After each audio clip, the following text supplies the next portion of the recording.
তুমি মন্দিরে যাইয়া গীতা পড়তে ভালোবাসো, আমি মাজারে গিয়ে ফাতিহা পড়তে ভালোবাসি। সমস্যা কোথায়?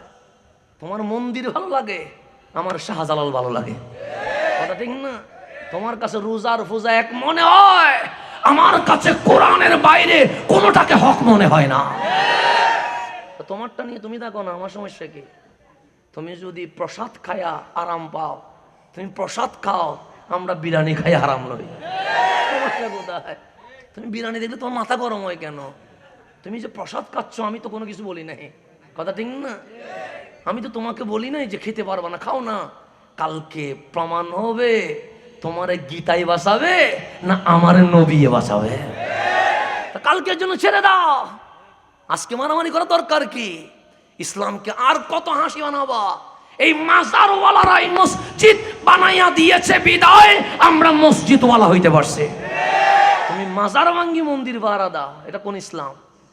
বাংলাদেশে দেখবেন ঈদে মিলাদুন নবীর জুলুস বাইর হইলে লোহা নিয়ে, বাঁশ নিয়ে, পাথর নিয়ে, গরম পানি নিয়ে বেরোয় যায়, আসে না?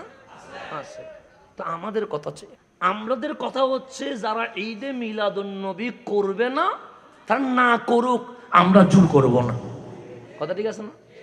আজকের মাহফিলে অনেকে আসতে পারে নাই, তাই বলে কি আমি রাগ করবো, গুসা হবো, বেঈমান ডাকবো, মুনাফিক ডাকবো? না না, আসে নাই ঘুমাক না। আর আপনারা যারা আসছেন, আপনাদেরকে বাধা দেওয়ার কোনো সুযোগ নাই। কথা ঠিক না? যদি বা অনেকে হুমকি দেয় যে আমি চাইলে বন্ধ করে দিতে পারবো, এরকম কিছু হুমকি দেয়। ফেরাউন হইতে চাই আর কি, নমরুদ হইতে চাই আর কি, সাদ্দাত হইতে চাই আর কি, আবু জাহেল হইতে চাই আর কি, এরকম অনেকে হুমকি দেয়। যদি আমি চাই মাহফিল কি করে দিব, বন্ধ করে দিব। আরে একবার বন্ধ করে দিয়ে দেখো না, তোমার বংশ নির্বংশ হয়ে যাবে। এটা আমার আল্লাহর ঘোষণা, ইন্না আতাইনা ফাসাল্লি লিরাব্বিকা ইন্না শানিয়াকা হুয়াল আবতার। হাবিব, আপনার সামনে যারা বিয়াদবি করছে, কেউ যদি ওদের পিছনে না লাগে সমস্যা নাই, আমি আসি। বংশ পর্যন্ত জমিনের সাথে কি করি পেলাম, মিশাই পেলাম। করে দেখো একবার, তোমার বংশ পর্যন্ত কি হয়ে যাবে, নির্বংশ। এরকম হুমকি দেয় না দে এরকম আছে কিছু, আমার ক্ষমতা আছে, আমি চাইলে মাহফিল কি করে দিব, বন্ধ করে দিব। তো দিয়ে দেখো না, আমরা কিছু করব না। বিচারের মালিক কে? আল্লাহ। তারপরের বছর তোমার ঠিকই যাচ্ছে, তুমি দেখবা। তোমার নসল কি হচ্ছে তুমি দেখবা। তুমি কার সাথে টেক্কা দিচ্ছ? এটা তো ব্যক্তির মাহফিল না, এটা ঈদে মিলাদুন নবী, নবীর মাহফিল। এই মাহফিল বন্ধ করার সাহস উচ্চারণ করা, এটাই জঘন্য বিয়াদবি। এর চেয়ে বড় বিয়াদবি আর হইতে। তো মাঝে মাঝে লোহা নিয়ে নামে, লাঠি নিয়ে নামে। আমি বললাম কি অসুবিধা কোথায়? আপনি করবেন না, আমরা করি, আমরা করব। স্বাধীন বাংলায় কেউ কাউরে বাঁধা দেওয়ার অধিকার। কিন্তু যখন লাঠি নিয়ে নেমে যায়, লোহা নিয়ে নেমে যায়, পাথর নিয়ে নেমে যায়, তখন আমি গবেষণা করে দেখি কে ঈদে মিলাদুন নবী নিয়ে ভাইদের এত চুলকানি, অ্যালার্জি কেন? তখন দেখলাম ঈদে মিলাদুন নবী সব জায়গায় হয়, এক জায়গায় হয় না। এটার নাম ইসরায়েল। বাংলাদেশেও যারা ঈদে মিলাদুন নবী বন্ধ করতে চায়, তাদের সম্পর্ক ইসরায়েলের সাথে। না হইলে লোহা নিয়ে নামবে কেন? লাঠি নিয়ে নামার দরকার কি? তোমার ভালো লাগে না, তুমি করবো না। তুমি মন্দিরে যাইয়া গীতা পড়তে ভালোবাসো, আমি মাজারে গিয়ে ফাতিহা পড়তে ভালোবাসি। সমস্যা কোথায়? তোমার মন্দির ভালো লাগে, আমার শাহজালাল ভালো লাগে। কথা ঠিক না? তোমার কাছে রোজার পূজা এক মনে হয়, আমার কাছে কোরআনের বাইরে কোনোটাকে হক মনে হয় না। তোমারটা নিয়ে তুমি দেখো না, আমার সমস্যা কি? তুমি যদি প্রসাদ খায়া আরাম পাও, তুমি প্রসাদ খাও, আমরা বিরিয়ানি খাই আরাম লই। সমস্যা কোথায়? তুমি বিরিয়ানি দেখলে তোমার মাথা গরম হয় কেন? তুমি যে প্রসাদ খাচ্ছ, আমি তো কোনো কিছু বলি নাই। কথা ঠিক না? আমি তো তোমাকে বলি নাই যে খেতে পারবা না, খাও না। কালকে প্রমাণ হবে তোমার গীতাই বাঁচাবে না আমার নবী বাঁচাবে। কালকের জন্য ছেড়ে দাও, আজকে মারামারি করা দরকার কি? ইসলামকে আর কত হাসি বানাবা? এই মাজারওয়ালারাই মসজিদ বানাইয়া দিয়েছে বিদায় আমরা মসজিদওয়ালা হইতে পারছি। তুমি মাজার ভাঙ্গি মন্দির ভাড়া দাও, এটা কোন ইসলাম? আল্লাহ যেন বুঝার তৌফিক নসিব করে। এগুলো বুঝাবেন কেমনে? প্রসাদ খাইয়া খুশি হয়ে যায়। মন্দিরে নাকি অনেকদিন পর যাইতে পারছে, সেজন্য আল্লাহ শুকরিয়া আদায় করতেছে। মানে অনেকদিন যেতে পারে নাই, বসে মনের মধ্যে কি ছিল? কষ্ট, দুঃখ ছিল যে আমি এতদিন মন্দিরের প্রসাদ নিতে পারি নাই, সেজন্য অনেক দিন পরে উনি মন্দিরে যাইতে পারছে বিদায় উনি শুকরিয়া করতেছে কার?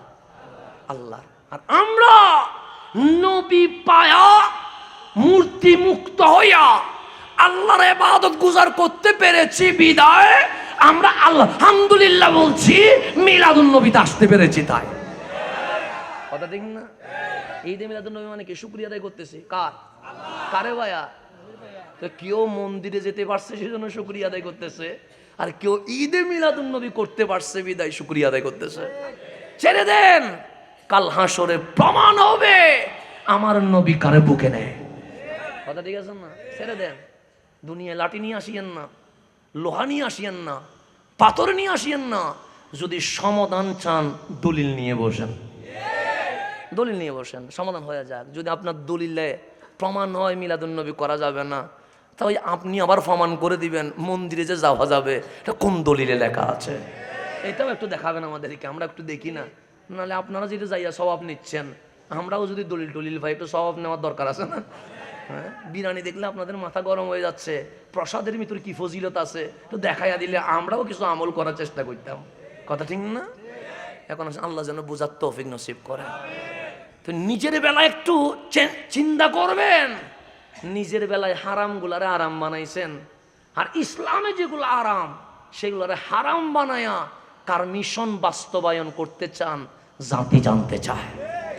আজকে হিন্দুস্তানের সুন্নিরা আই লাভ মুহাম্মদ সাল্লাল্লাহু আলাইহি ওয়াসাল্লাম বলার কারণে বেরেলি শরীফে আজ হামলার শিকার হয়েছে, আর তারা মন্দিরে গিয়ে শুকরিয়া আদায় করতেছে।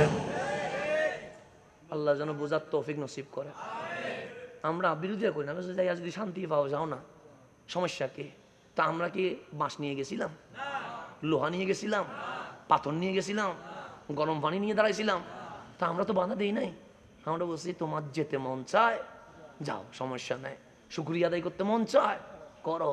কোরআন পড়ি আমরা মাজারে গিয়ে সূরা ফাতিহা তোমার ভালো লাগে নাই, সূরা ইখলাস ভালো লাগে নাই, কালিমা ভালো লাগে নাই, দরুদ শরীফ ভালো লাগে নাই, মাওলার দরবারে মোনাজাত ভালো লাগে নাই, তোমার গীতা পড়া ভালো লাগছে, তুমি গীতা নিয়ে থাকো না, আমাদের কোনো আপত্তি নাই। মাহফিল করে তাবারক দিলাম, মেহমানদারি করলাম। কারণ ইতআমুত তাআম, রাসূল বলছে সবচেয়ে নফল ইবাদতের মধ্যে উত্তম আমল হচ্ছে মানুষকে খাবার খাওয়ানো। এটা চেয়ে কোনো উত্তম আমল আর নাই নফল ইবাদতের ভিতরে। তা আমরা যেহেতু রাসূলেরকে পাইয়া খুশি, রসুল যেটা বলছে এটাই তো মানবো। কখনো বিরিয়ানি করি, কখনো সিন্নি করি, কখনো মিষ্টি করি, যেটা বাড়ে আর কি সেটাই করছি। আমরা তো আপনাদেরকে বলি নাই যে আমাদের বিরিয়ানি আপনারা নিয়ে যান, এটা তো বলি নাই। যারা আসছে তাদেরকে দিচ্ছি। তো আপনার তাবারুক দেখে এত গরম হয়ে যান, প্রসাদ নিয়ে যখন আসেন থাকেন না, আমাদের কোনো আপত্তি। তো আমরা যেমন বাঁধা দেয় নাই, আপনাদের তো অধিকার নাই আমরা মিলাদুন নবী করবো আর আপনারা বাঁধা দিবেন, এই অধিকার আছে? আপনারটা নিয়ে আপনি থাকেন, আমারটা নিয়ে কাল হাসরে প্রমাণ হবে আমার নবী কাকে কাউসারের পানি পান করায়। ছেড়ে দেন, আমার নবী কারে বুকে নেয় এটা কালকে প্রমাণ হবে। দেখবো আমার নবী শহীদ ফারুকীকে বুকে নেয় না শহীদ ফারুকীর হত্যাকারীদেরকে বুকে নেয়। সেই দিনের জন্য ছেড়ে দিলাম। আল্লাহ যেন বুঝার তৌফিক নসিব করে। আমি কোনো উগ্রতা দেখাইলাম? আমি বলছি আপনি যেটা নিয়ে খুশি থাকেন, আমি সেটা নিয়ে খুশি আছি। আমাদেরকে মাজারওয়ালারা মসজিদওয়ালা বানাইছে, সুতরাং আমরা মাজারওয়ালাদেরকে নিয়ে কি আছি? আমরা শাহজালালের পূজা করি না, আমরা শাহপরানের ইবাদত করি না, আমরা ইবাদত করি শাহজালাল শাহপরানের যিনি রব ওই আল্লাহর ইবাদত করি। আমরা জিয়ারত করি, কি করি? জিয়ারত করি। এবং জিয়ারত করা সুন্নাহ, এটা মুসলিম শরীফে আছে। কোথায় আছে? মুসলিম শরীফে আছে। আমরা হাদিসের বাইরে কোনো আমল, হ্যাঁ যারা বন্ডামি করে তাদের বিষয়, এই বন্ডামির সাথে আহলে সুন্নাত ওয়াল জামাতের কোনো সম্পর্ক। আল্লাহ যেন বুঝার তৌফিক নসিব করে।